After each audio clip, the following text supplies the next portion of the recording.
Well, can you hear me now? There is a switch on that thing that sometimes I forget to flip. But Jeremiah had tried to prepare them for that period of captivity, and when he was giving them the word of the Lord, he would instruct them. He would say to them, when you get to the place there in Babylon where you're going to be taken captive, he said, plant vineyards and your gardens and stuff, marry wives, and, go on with your life down there. Bless the people even that's going to hold you in captivity. And even for some, he would talk about doing their mortgaging and making deeds and so on. And he covers a lot of territory in that book of Jeremiah because he said, even of your land that you're going to be leaving behind, you want to make sure that there's titles to it and so on, because he said you will come back.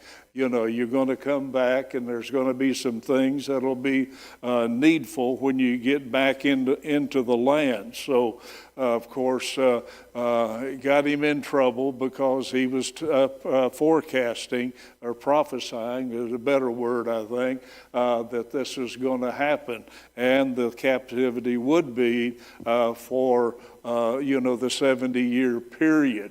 And there was even those that God spoke to about the name of the man before he was ever born, that would finally give them the go-ahead to start the return back. And that would be Cyrus, the Persian, that would do that. But that's going to be, down the road a ways and all. But all of that was brought into the picture even before. But now we're looking at Daniel and Shadrach and Meshach and Abednego as we know them, these that were brought into that Babylonian captivity. So let's go back. I'll just go back. We've only looked at a couple of verses, but here's what we read in verse 1, Daniel chapter 1. In the third year of the reign of Jehoiakim, we looked at him when we went back into 2 Kings and when we went back into 2 Chronicles, and we know he was the king of Judah when Nebuchadnezzar came against that nation. But it was in his third year of Jehoiakim, king of Judah, came Nebuchadnezzar, king of Babylon, unto Jerusalem, and he besieged it. Now, there would be more than one carrying away into captivity, but this would be the beginning of it. Now, in verse 2, and the Lord gave Jehoiakim, king of Judah, into his hand with part of the vessels of the house of God, which he carried into the land of Shinar, into the house of his God, and he brought the vessels into the treasure house of his God. Now, this would not have been an unusual thing for a conquering king to take those idols. It was really to say that my God's bigger than your God. So I'm going to take these things, your treasures in the house of the Lord, and of course that's going to get them in trouble later, we know as we go through this book, but we're going to display these in the house of my God. These are going to be really like my trophies of conquest, my trophies of war.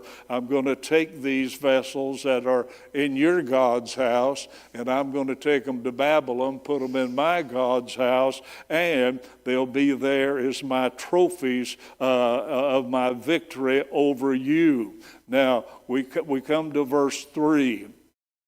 And the king spake unto Ashpenaz, the master of his eunuchs, that he should bring certain of the children of Israel of the king's seed or royal seed and of the princes. Now, we looked as we began this study last week. We went back into 2 Kings and we looked at what God had said to Hezekiah.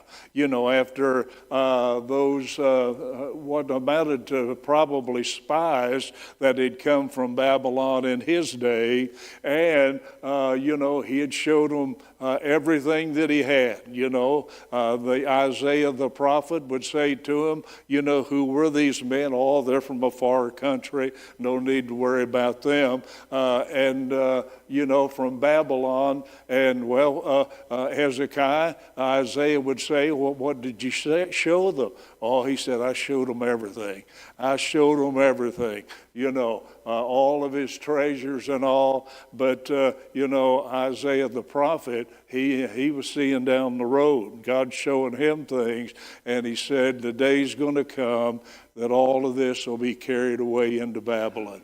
It'll be carried. You showed it. You probably were a little proud of your treasures and everything and your riches, and he was indeed a very rich king, but never and probably never gave it a thought that all of this would be conquered and taken down into Babylon.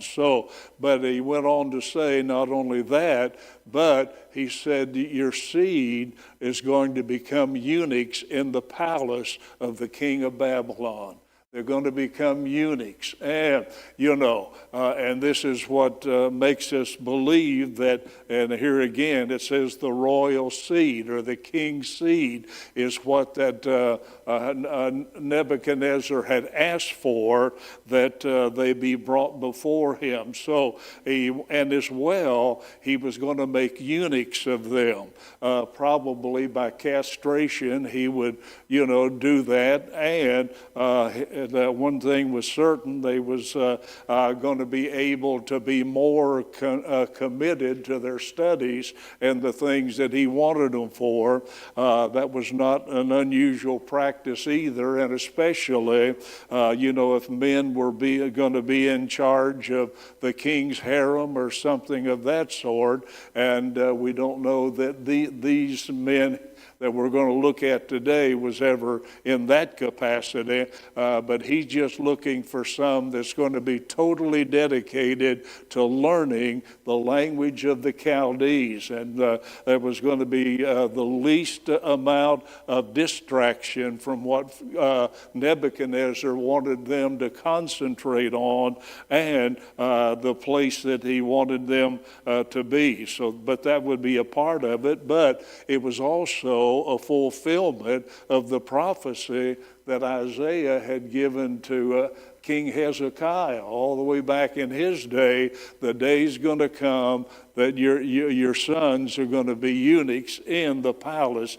of the king of Babylon. Now, he goes on to say to Ashpenaz, the master of the eunuchs, he said, I want you to bring them. I want them to be a part of the king's seed and of his princes. So this would be, we could say, Prince Daniel. That's down there now in Babylonian captivity. Now, children, verse 4, children in whom was no blemish, but well favored and skillful in all wisdom and cunning, in knowledge and understanding science, and such as had ability in them to stand in the king's palace, and whom they might teach the learning and the tongue or the language of the Chaldeans. So all of that is going to be a part of their schooling. But I want these special young men to be put under this this study that we're going to be doing. And I want you to prepare them that they'll be able to stand in the king's palace. Now, by this time, the Assyrian nation had fell. They had 100 or so years before conquered Israel, but now they had pretty much fallen a few years before this, and Babylon had emerged as the great world power, if you will, at that time.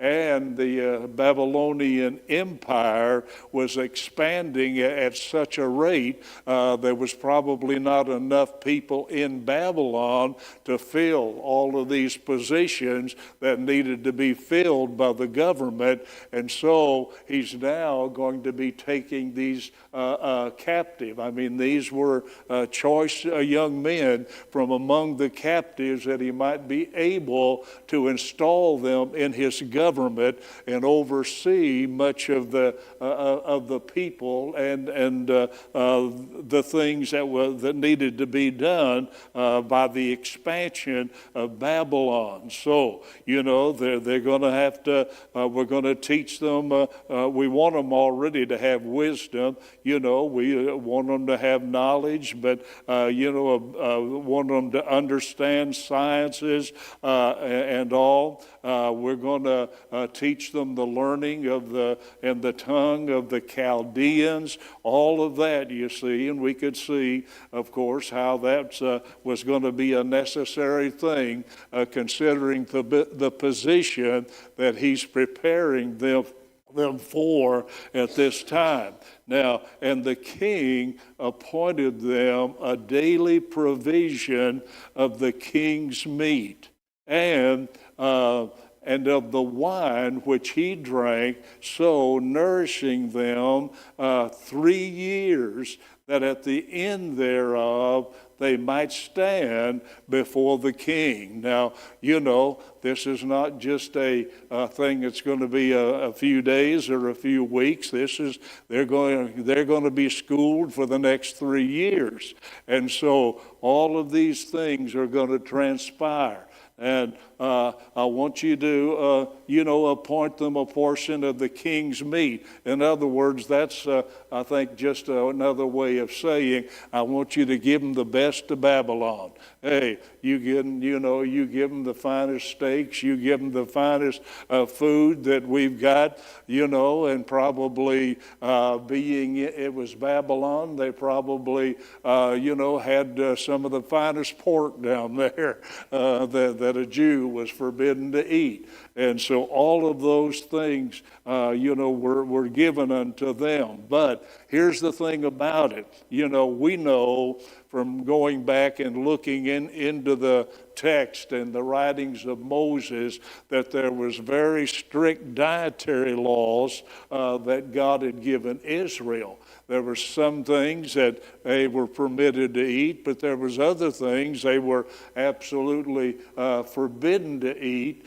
And so some of the things that now they were being served were not kosher, and they could not eat them and really eat them with a good conscience and continue to obey the law that they was brought up under. Now, they're probably still very young men, and I think as our sister over here that mentioned, these young men that were part of this carrying away into Babylon. But nonetheless, however young they were, they already knew that there are certain foods that if they were going to please God, they weren't going to be able to eat.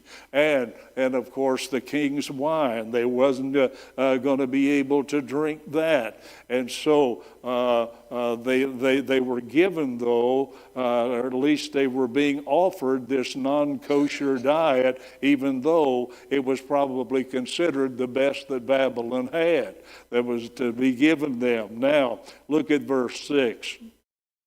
Now among these were of the children of Judah, Daniel Hananiah, Mishael, and Azariah. Now, all of those names that we read there, that would have been the Hebrew names that they had, and all of them have some reflection of their God in that name that they're given.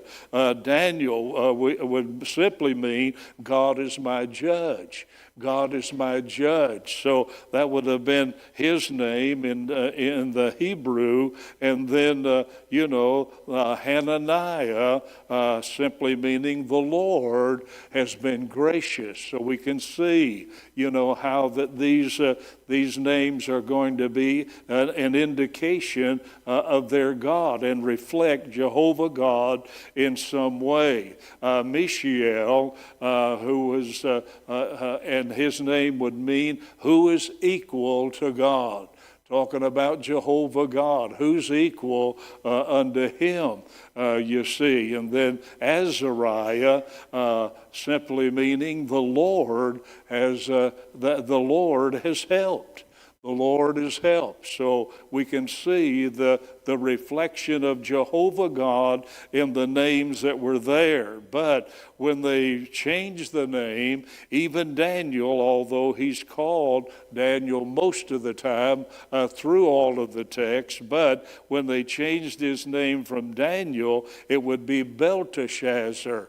But the beginning of that name, Bel, that was indicating the chief god of the Babylonians. The chief god was Bel of the Babylonians, and so it would mean now Bel protect his life. Well, that wasn't going to work with Daniel. Hananiah, the Lord has been gracious, became Shadrach. Now, some of these we know the more by their Babylonian names that they were changed to. But, Hananiah, the Lord has been gracious, became Shadrach, the servant of Aku. That would be Babylonians' moon god. Remember, they're Babylonians. They've got a god for this and a god for that and a god for about everything, instead of the one true God. Mishael, he's the one that we more commonly know now as Meshach, but Mishael, his Hebrew name was who is equal to God, but now Meshach became the shadow of the prince, is what it would mean. Now, Azariah, we know him as Abednego by the Babylonian name. Azariah, the Lord has helped, but he was named Abednego, servant of Nego, the God of wisdom and the morning star. That would be what he would become known by there in Babylonian with that new Babylonian name. So the names were taken away, or at least attempted to be taken away, that reflected Jehovah God, in these names given to these young men. And they would take them and they would give them these Babylonian names, which would really indicate some Babylonian god there instead. So we can see right away that wasn't going to be a good trade. It wasn't going to be a good deal for these Hebrew young men. Now, he had given them these names, and then we come to verse 8. But Daniel, what? He purposed in his heart that he would not defile himself with the portion of the king's meat, nor with the wine which he drank. Therefore, he requested of the prince of the eunuchs that he might not defile himself. He's not demanding anything. He's going, and probably very politely, he's putting in his request that, he might not have to eat some of the food they're bringing and drink the wine that they're bringing for them to drink. Now, look at verse 9. Now God had brought Daniel into favor and tender love with the prince of the eunuchs. Now, you know, something about these men that they liked. You know, they were kind, they were courteous. We can see that from the way they approach even the issues that they needed to be free from. So, but, you know, he had brought him into love, kind of into love with the prince of the eunuchs. So, you know, our world today would make something very perverted out of that, just that statement there. But, you know, reminded me of another of our great heroes in the Old Testament, and that would have been Joseph. You know, where we read about Joseph, how that he was sold by his brothers into captivity, but seemed like everywhere he went, the hand of God was upon him. And God would bless him, and God would prosper him wherever he went. He ended up, you know, sold into slavery there in Egypt. But as soon as his slave master got to know him, it wasn't probably too long. Hey, he said, "This is a good young man here," and soon put him in charge of everything that he had and all. And of course, you know, he gets lied on. He ends up in the prison. And when you read the story closely there about his prison experience, you find that he ends up being in charge of the prison down there after a while. And of course, here's the dreams of the baker and the butler, and you know, interprets those dreams, and this finally brings him into the palace before the Pharaoh. And he stands before Pharaoh and hears the dream, interprets the dream. Next thing you know, he's sitting beside Pharaoh. Amen. And he said, and Pharaoh said, this is the kind of authority you're going to have. Nobody going to do anything in Egypt unless you give him permission to do it. So, you know, he found favor, but God has a way of doing that with his people. He can bring them into favor even with people that are not a part of their religion, even a people that don't serve their God. If we'll be kind, if we'll be gracious, if we'll serve God faithfully, God knows how, as the book of Revelation says. He knows how to open doors that no man can close, and he knows how to close doors that no man could open. He opened those doors for Joseph, and of course it became a great blessing. He became a great blessing, and God through him, through Joseph, to not only the land of Egypt, because this famine was spreading into other areas as well, but it was only there in Egypt where the Pharaoh had said, hey, he had really advised, he became Pharaoh's advisor, there are going to be 7 years of plenty, store up the food, build these places where you can store it and prepare for the years of famine. Prepare for the famine. And of course, Pharaoh,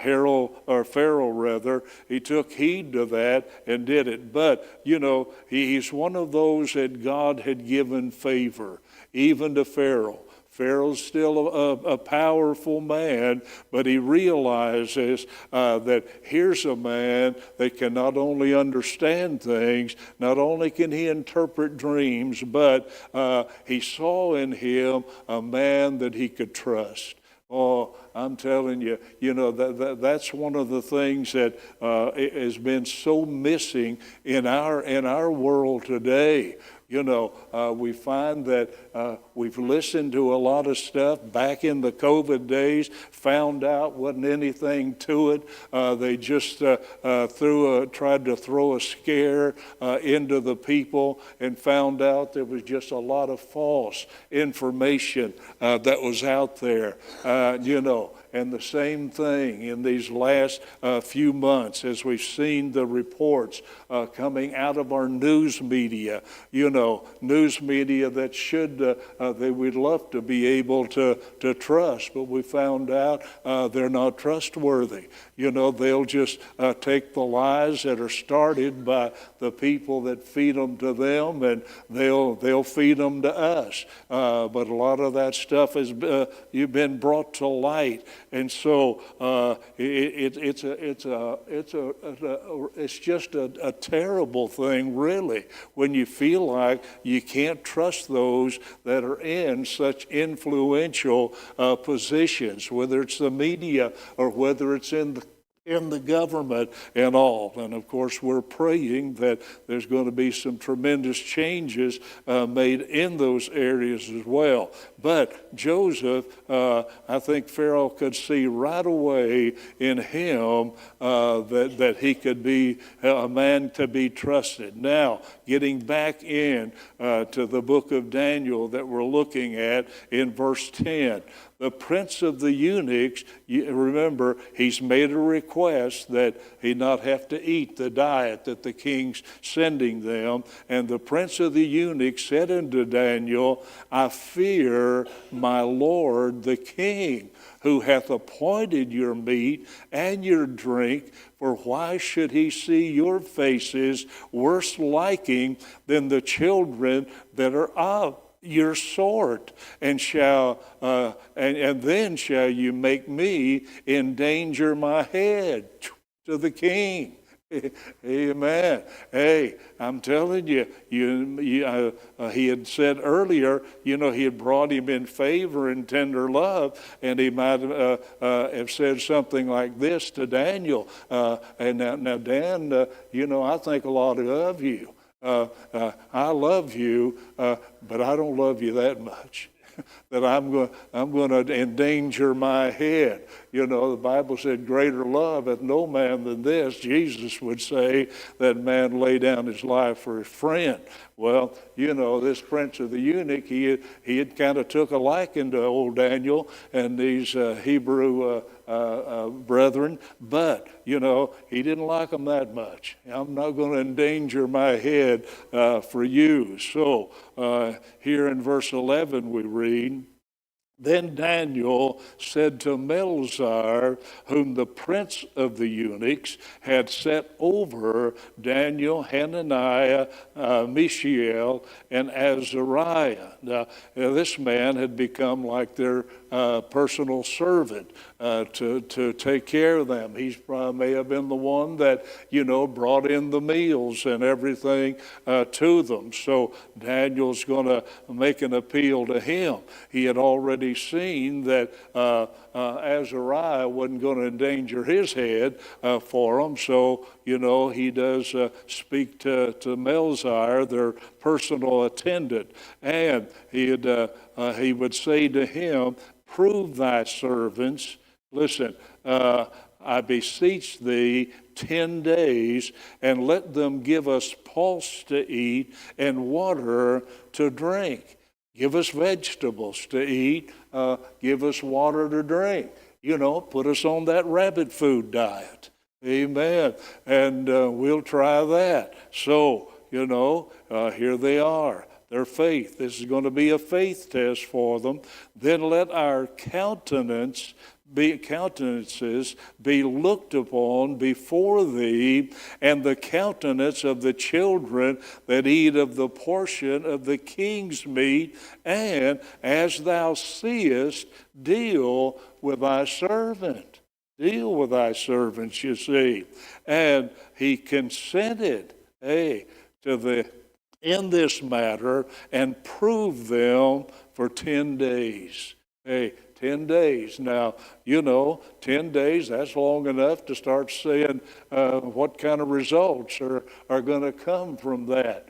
And, so he said, you just prove us for 10 days. And Melzar would say, perhaps not in these words, but you got a deal. He took them up on what they said. And at the end of 10 days, their countenances appeared fairer and fatter in flesh than all the children which did eat the portion of the king's meat. The results were in. Amen. The results were in, and, he checks them out. He looks them over, and, they're, when you start losing weight, one of the first places that people are going to notice that you're losing weight is where? Usually in your face. And so here it is. He's looking, why should you appear? He mentioned that earlier about eating the food and looking at their faces and so on. But now it's over. The test results are in, and they're fairer. They're fatter in their face and all than the others. So the test results were in, and they came out with very good results by their faith in God. Now, Melzar took away the portion of their meat and the wine that they should drink and gave them pulse. Can you imagine what's going on back in the king's kitchen? There's the chief chef. He's, doing all these delicious meals and so on. And then he comes across the menu. Hey, carrots, lettuce, all of these vegetables. What they got down there for water? They're just going to be drinking water. Well, I don't know what may have been going on back in the king's kitchen, but he knew it was something, and may have even been curious enough to inquire as to what this was all about. But, however, here's the further results as we get into verse 17. Look at it with me.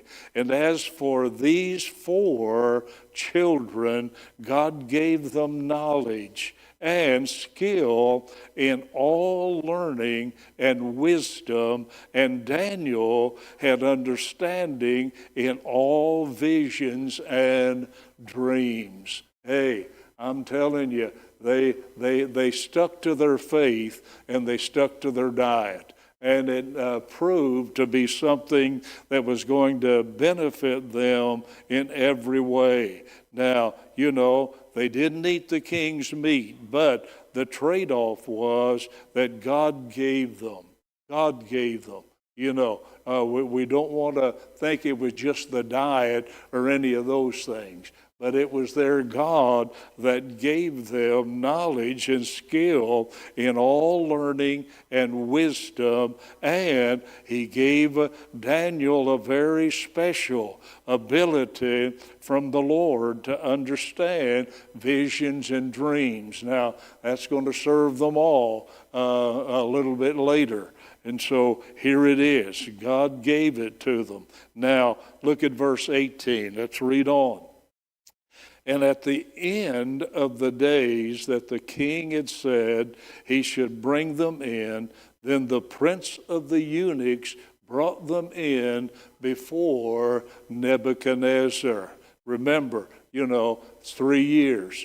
They're going to be in school for 3 years. Now, the 3 years have come to an end. They've been schooled in all in the ways, in the culture, in the language, and so many ways of these Babylonian people. Now, here comes the final exam. The final exam is going to be taken before the king himself. Amen. You're going to stand before the king. He's no doubt going to question them about many things in many areas. And he's going to, of course, gauge the response or grade the response of these young men when he has spoken to them. And so here's what we read in verse 19. And the king communed with them, and among all that was found, among all that was found, none like Daniel, Hananiah, Mishael, and Azariah. Therefore stood they before the king. I'm telling you, remember, there's been captives from probably many other people groups as well that had been conquered by Babylon, and there were probably those in this school along with Daniel and his friends that were going through the classes there in Babylon. But there's none. He finds as the king does this final exam, there's none found like Daniel, Hananiah, Mishael, Azariah, and therefore they were given positions and they stood before the king. And in all matters, this just gets better all the time. And in all matters of wisdom and understanding that the king inquired of them, he found them what? 10 times better. 10 times better than all the magicians and the astrologers that were in all the realm or all of the kingdom and all of that Babylonian empire. They graduated, we might say, at the head of the class. They graduated head of the class there in Babylon. And, we finish out that first chapter with this, with verse 21. And Daniel continued even under the first year of the King Cyrus. That would be the Persians. This was down the road, but it's just giving us an idea of how long Daniel was around. And he continued to the first year. Now later, we're gonna get a little more insight to things because he's gonna be able to interpret the meaning of that great image, with the head of gold and the arms and shoulders of brass, and the thighs and belly and the thighs of what was the third thing? We'll look at it here in a little bit when we get there. But, each of them is rather inferior to the other. And that was going to be the word to King Nebuchadnezzar. You're the head of gold. After you is going to come another kingdom. You're not going to be around forever. There's going to be another kingdom, and it's going to be inferior to your kingdom. It's going to, matter of fact, it's Medes and Persians. And so it's the two arms and the shoulders that were there. And indeed, they would fall to the Medes and the Persians. And then there was times that the Medes were the most prominent part of the two. And then later there would be the Persians. And Cyrus would be the king of the Persians. And they would be the most prominent of the two parts of the kingdom. And so all of that. But Daniel continued to that time. And of course, Cyrus was the one that had been prophesied, as we mentioned earlier, that would allow the people to begin their journey back into Jerusalem and so on. And then there was others in the smaller books in the Old Testament, Ezra and Nehemiah, different ones that would all play a part in that return after the years of captivity to rebuild the walls, to rebuild Jerusalem, and all of those things that were going to happen. And, I have to wonder, and I see time's gotten away, but when it talks about Daniel and his friends being, graduating at the head of the class, did better than all the magicians and the astrologers and all like that. And I wonder how much input that Daniel and maybe even his friends would have had, because, some years later, be a few hundred years, not too many, but there would be some wise men, they call them the Magi, the magicians, the magi. We sing about them as we three kings of Orient are, traveling gifts. We travel afar, so on. But, and also astrology comes into the picture there too, because these men arrive at Jerusalem. And the three, and the Magi, and they were inquiring, where is he that is born the King of the Jews? Hey, what? We've seen his star. We've seen his star in the east, and we've come to worship him. So I wonder how much input that Daniel may have had as far as Bible prophecy was connected with these men seeing a star, and they seemed to know with certainty that it was a star that was connected with the birth of a king and all. And that king was not just any ordinary king. He was a king that was to be worshiped. Daniel would see visions, and he would talk about in the days, and really we know it as the days of the Roman Empire, that God was going to raise up a kingdom. And I'm jumping ahead of myself, but and in the days of that kingdom, God going to cut that big stone out of the mountain. Hey, it's going to roll down, smite that image, hey, destroy. All of those world power are going to fall. But he said, this stone cut out of the mountain without hands, hey, he said, it's going to keep growing and growing until it covers the whole earth. Amen. And of this kingdom, there'll be no end. Hey, all these others are going to fall. Hey, they're going to be ground to powder and blow away. But this kingdom, and that's the kingdom that if we're saved, you and I are a part of today. Amen. Well, I've kept you overtime, so I'm any additional pay for that. But anyway, stand with me. Let's take a short break, and we'll gather back here, or at least you all will, to worship this awesome God. Yeah, bless you.